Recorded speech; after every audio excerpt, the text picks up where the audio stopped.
Hi guys, good evening. Welcome back once again to the EdWord. I'm your host Eddie, and in tonight's video I'll be doing my film review for Independence Day Resurgence. I saw it earlier tonight and oh man, was it a lot of fun. Now before I start going on and on, of course, as usual with most of my review videos, especially film reviews, please be warned of massive spoilers are to follow in this film review, as I will be discussing Independence Day Resurgence, which came out earlier today. So if you have not seen the movie yet, please do not keep watching or listening to this video, as I will be discussing massive spoilers. So you have been warned. Again, Independence Day Resurgence film review with spoilers. So you have been warned. That being said, very fun, very excitable. I saw it with a friend of mine after work tonight, and I asked him what he thought of it, and he enjoyed it very much. In fact, we both enjoyed it probably on the same levels,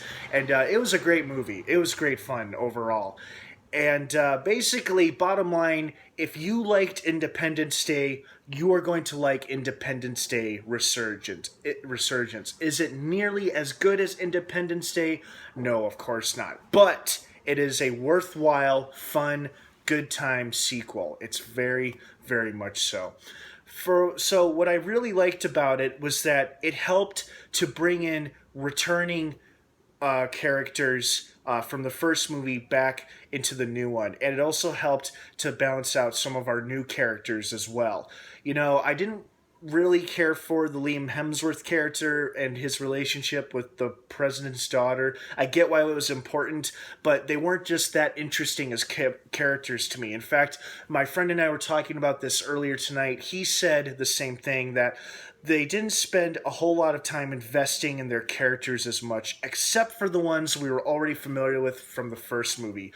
That is probably going to be one of the few or many criticisms of this film, is that the lack of character development or really getting to know them. But fortunately, with returning cast members like Jeff Goldblum, Bill Pullman, Judd Hirsch, Brent Spiner, several cast members from the original movie returning, that definitely helped. It definitely made it very enjoyable. The visuals were good. The action sequences were amazing. We got to see fighter jets enhanced with alien technology. The Earth had been unified for 20 years without an attack. And we saw the gigantic memorial in the opening scene, and we saw that juicy little Easter egg referencing Randy Quaid's character, Russell Case, in one of the giant memoriam pillars. And oh my god, speaking of memoriam, I had no idea he was going to be in this. Robert Loggia, I'm sorry if I'm butchering that name, who played General Gray from the first movie, made a cameo appearance as the same character. And he was honored at the 20th anniversary out at Washington, D.C. And oh my god, he actually got to film his scene right before his unfortunate death, because he died at least under a year ago, but definitely a short time ago. I was like, oh, they got him to be in this movie after all, if only for a few seconds. That's great. And so I thought that was a nice little thing they did there. And I was very pleasantly surprised. I was like, oh, wow, General Gray is in this. He was only in for a few minutes, but okay.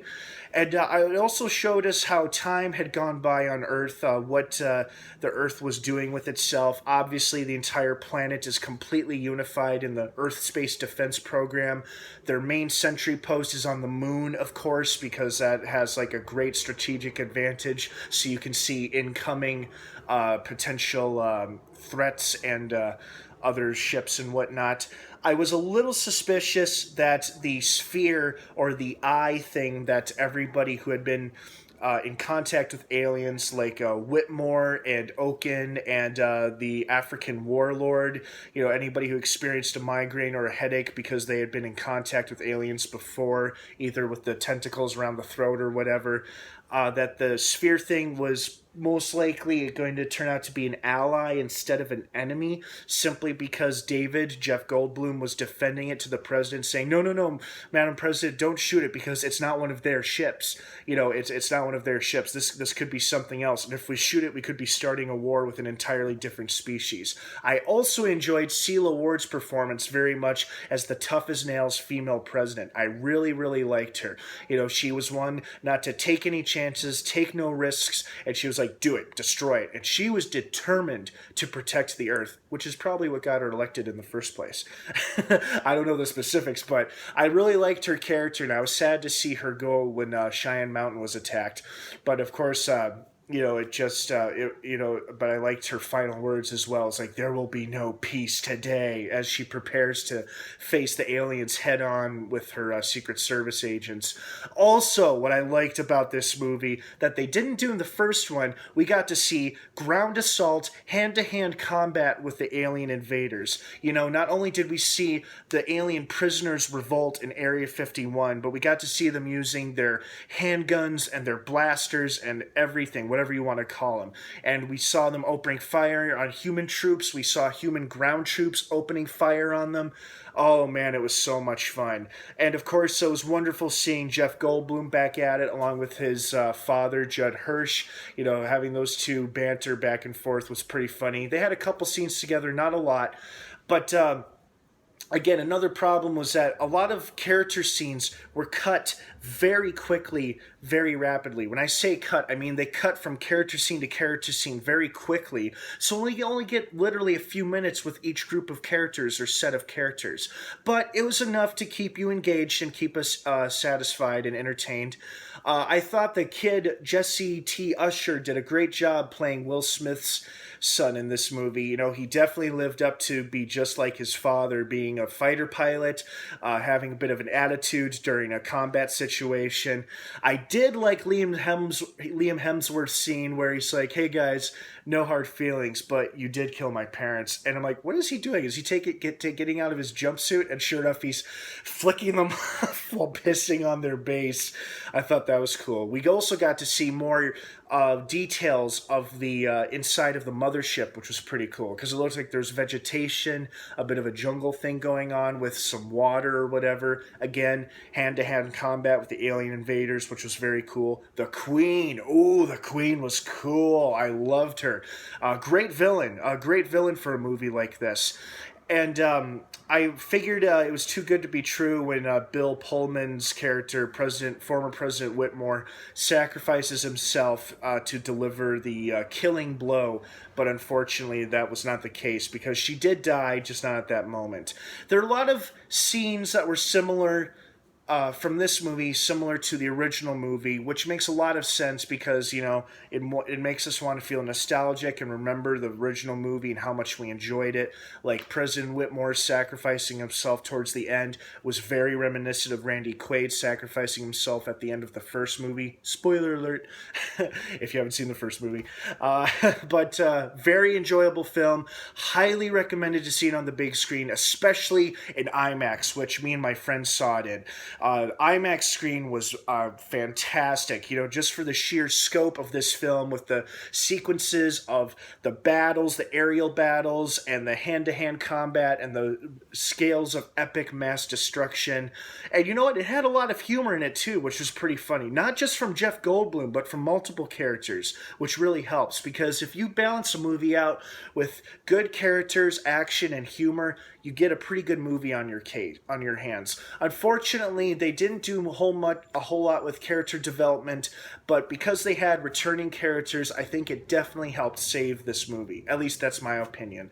I don't know what you guys think, but what did you think? For those of you who have seen it, did you like it? Did you hate it? Did you think it could have been better or it could have been worse? Please leave your thoughts and opinions down below in the comments section. I'd love to hear from everybody. Overall, my recommendation is go see it while it's in theaters. theaters. It's a great one to see on the big screen. A hell of a lot of fun. 2 thumbs way up. I know I'm not the first film reviewer to say that, but honestly, that is how I feel.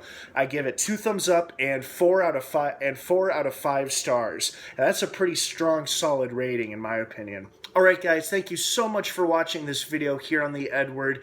I hope you go out and see this movie and enjoy it as much as I do. Oh, one more quick thing.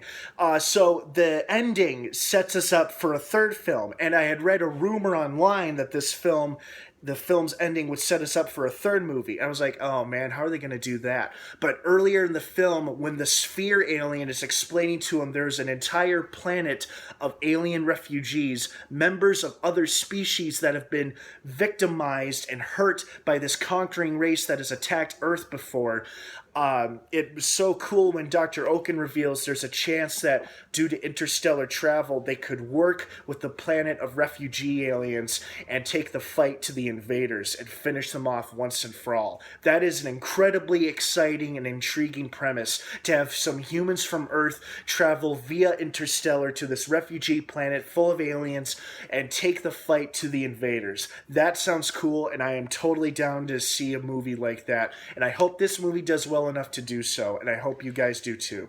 Alright guys, thanks again for stopping by. Don't forget to subscribe to this channel for more film reviews like this one. Like this video and check out my Facebook page in the description down below. I think you'll like what you see. Independence Day Resurgence is now playing in theaters. Go see it. It's worth your time. Have a great rest of the night, everybody, and have a wonderful weekend if I don't see you again. And of course, until next time, may the Force be with you.